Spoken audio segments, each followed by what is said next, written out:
Good morning or afternoon now. This is for my aerials class. We're going to talk a little bit about the front handspring and the mechanics involved and some of the mistakes. Now, this is a good front handspring that this boy is demonstrating here.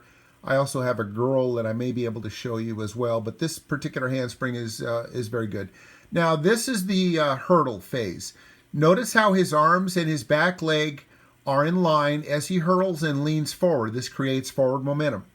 Now what he'll do is he'll bring his leg forward that you see up in the air, his knees being pulled up into a bent position. That leg will come down, and that's his lunge leg.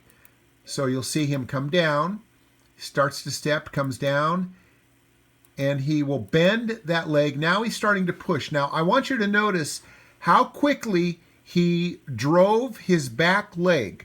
Okay, his hands are not on the ground yet, but yet his back leg is in line with his torso, his upper body, and he has already started pushing out of his front leg.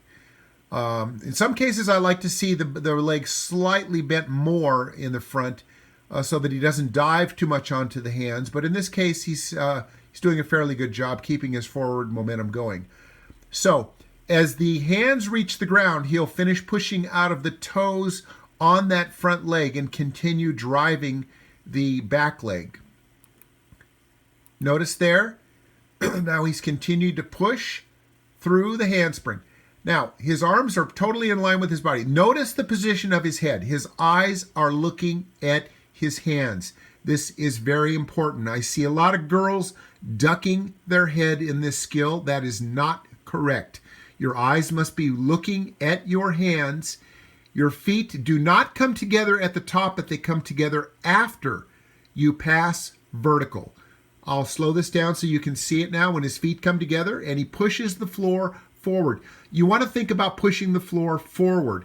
This helps to keep your shoulders open or your arms in line with your upper body. So I tell the girls this all the time. Think about pushing the floor forward. Watch what happens now.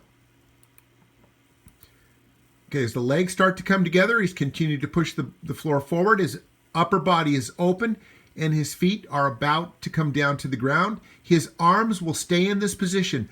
Notice the position of his head. He's still looking at his hands. Still looking at his hands, girls. Do not bring your head in. It ruins the body shape. Continue to look at your hands. Watch his exit now. All the way to the top. Boom. Now he's going into a front tuck in this position. Notice that his arms are straight. He pulled them off the ground, and from a side position or side perspective, you don't see that the arms are slightly oblique, but he pulled them off the ground and up over his head. And I believe he's probably going to perform a front tuck in this shape. Now, I don't want you to try this at home. The handspring is fine. You can go to the lawn, go to the park, whatever. You might even, well, I don't know if I'd recommend doing it in the living room or the family room unless you have a huge house. But the lawn is fine.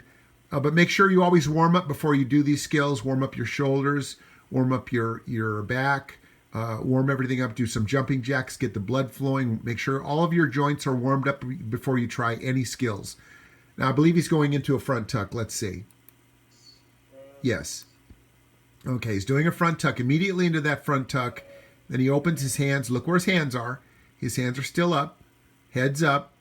So that's something we'll work on in class. We're not going to be able to do that at home. Again, don't try this at home. Don't try the front handspring front tuck at home. Just work on the front handspring.